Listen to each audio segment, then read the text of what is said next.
আজি আমাৰ মাজত এজন ব্যক্তি উপস্থিত হৈছে, তোমালোকে দেখিছা নহয়? দেখিছা। তেখেতক মই পৰিচয় কৰি দিছোঁ।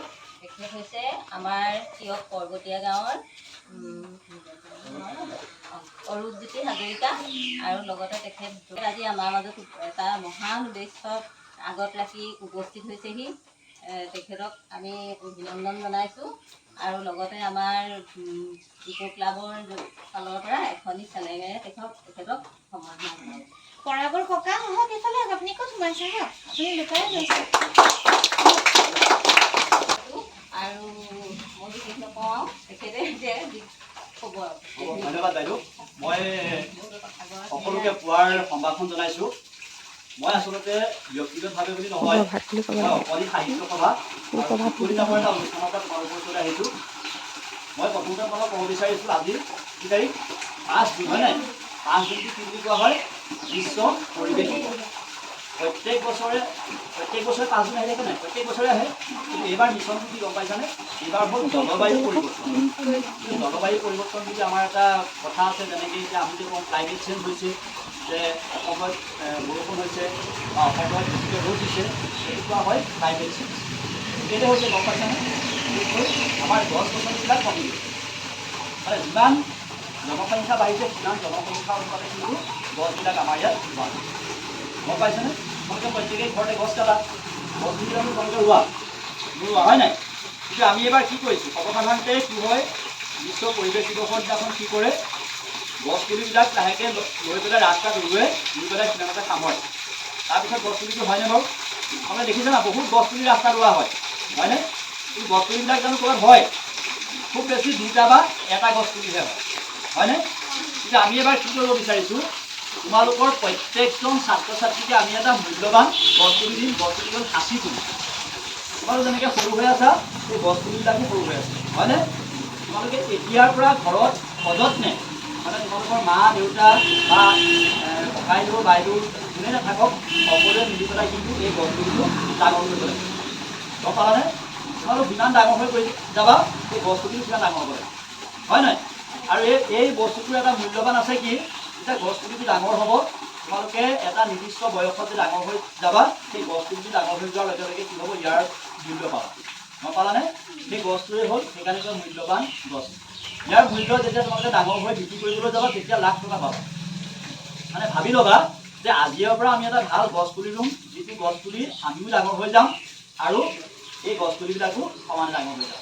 আমি যিমানেই মূল্যৱান হৈ যাম, গছ পুলিটো মূল্যৱান হৈ যাব। গম পালানে?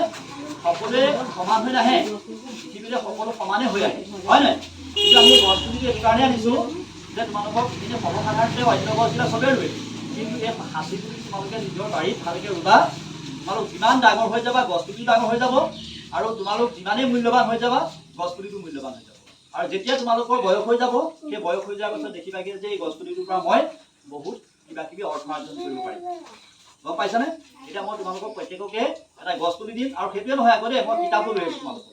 কিতাপ কেইখনমান লৈ আহিছোঁ তোমালোকৰ লাইব্ৰেৰীত মই বাইদেউহাতত দি থৈ যাম সেইখিনি তোমালোকে পঢ়িব লাগিব গম পালানে যাতে ইয়াৰ পৰাই ডাক্তৰ ইঞ্জিনিয়াৰ প্ৰশাসনিক বিষয়ৰ পৰা আদি কৰি সকলো হ'ব পাৰে গম পালানে মই আশা কৰিছোঁ নে আশা কৰিব পাৰিম নে সকলোৱে ভাল মানুহ হ'ব পাৰিবানে তোমালোকে প্ৰতিজ্ঞা আজি ল'ব পাৰিবানে মই যিটো ক'ম তোমালোকে কৈ যাবা দেই আজিৰ পৰা আমি ভাল ছাত্ৰ ছাত্ৰী হ'ম আৰু আমি এই বিদ্যালয়ৰ নাম প্ৰফুল্ল ৰাখিম হ'ব ধন্যবাদ এতিয়া মই তোমালোকক প্ৰত্যেককে এটা এটা গছ পুলি দি যাম দেই সকলো জেগাতে ৰ'বা মই হাতে হাতে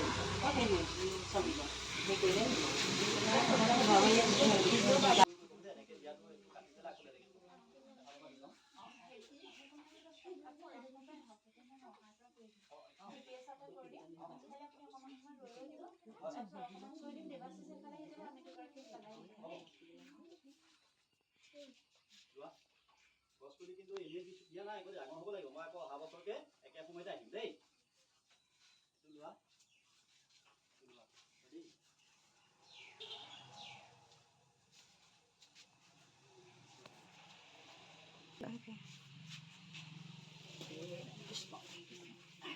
একো নাই দিয়া ভাল হ'ব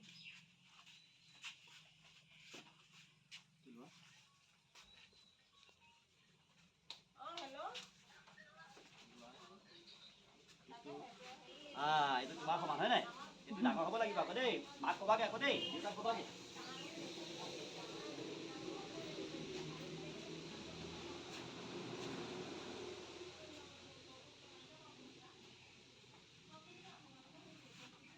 দুইটা না লোৱা এইটো লোৱা এটা লোৱা দেই এটা লোৱা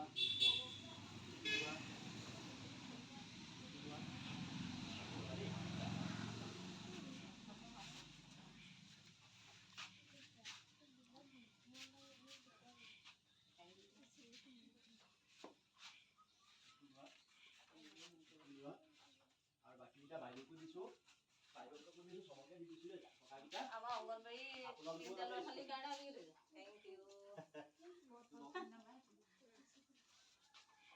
অঞ্জনা আহক বাইদেউ আহক প্ৰত্যেকে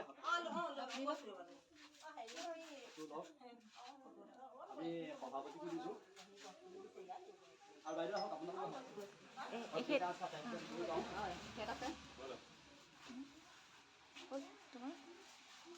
বাইদেউ আহক আপোনালোক এই বেকা হৈ গৈছে যে আছে বেগত থকাৰ কাৰণে বেকা আৰু আমাৰ অভিভাৱকো আছে নহয় অভিভাৱকো দিছোঁ এইটো চাবা আকৌ দেই আৰু কোনোবা আছে নেকি এটা স্কুলত ৰুবলৈ থৈছোঁ ঠিক আছে ধন্যবাদ আৰু মই কিতাপ কেইখনমান আনিছোঁ এই কিতাপ কেইখন মই আনিছোঁ বাইদেউ আহক ইফালে আপোনালোকে কিতাপ কেইখনমান দি থৈ গৈছোঁ তোমালোকৰ স্কুলৰ লাইব্ৰেৰীলৈ তোমালোকে এইখিনি পঢ়িবা দেই মই আকৌ মাজে মাজে আহিম এতিয়া দি থৈ গ'লে নহ'ব আহি পেলাই কিখন কিতাপ দিছোঁ মনত আছে আৰু মই আহি পেলাই সুধি দিম হ'বনে আৰু এটা কথা লাষ্টত তোমালোকৰ মই এটা মহত্ব দি থৈ যাম তোমালোকে ভাল যিটো বাইদেউ দিছোঁ তোমালোকে সকলোৱে ভাগ কৰি খাবা দেই হ'বনে আজিলৈ ইমানতে অনুষ্ঠান সামৰিছোঁ খালি প্ৰত্যেককে কৈছোঁ যে গছপুলিটো অহা বছৰ আকৌ 5 জুনৰ দিনাখন মই আহি পেলাই দেখোঁ যাতে গছপুলিটো তোমালোকৰ সমানে ওখ হৈ গৈছে গম পালানে এষাৰ কথা কৈ কৈছোঁ যে তোমালোক যিমানেই ডাঙৰ হ'বা গছপুলিটো ডাঙৰ হ'ব তোমালোক যিমানেই মূল্যৱান হৈ যাবা গছপুলিটো সিমানেই মূল্যৱান হৈ যাব আৰু শেহত কি হ'ব তোমালোকৰ সমানে মানে সিহঁতৰো কি হ'ব যিটো আমাৰ সৰ্বসাধাৰণতে কোৱা হয় মূল্যৱান বুলি শব্দটো গম পাইছা নহয় কি হয় মূল্যৱান শব্দটো সেইটো যাতে হয় তোমালোকক মই ইয়াৰ আশা কৰিছোঁ আমাৰ বিদ্যালয়খন বাছি ল'লে আৰু সেইটো ফালৰ পৰা ক'ব খুজিম আমাৰ ছাত্ৰ ছাত্ৰীসকল অভিভাৱক আৰু আমিও সেই সৌভাগ্যৱান যে আজি এই সুবিধাটো পালোঁ যিহেতু গছপুলি সকলোৱে মূল্যৱান কিন্তু মূল্যৱান পুলিসমূহৰ ভিতৰত সাঁচি পুলিটো ধৰা হয় আৰু ছাৰে এটি পুলি ছাত্ৰীসকলক দিছে লগতে আমাৰ কাৰণে ছাত্ৰ ছাত্ৰীজনী কিতাপো দিছে গাখীৰ দিছে তাৰ কাৰণে ছাৰক আমাৰ সকলোৱে ছাৰৰ পৰা অন্তৰেৰে ধন্যবাদ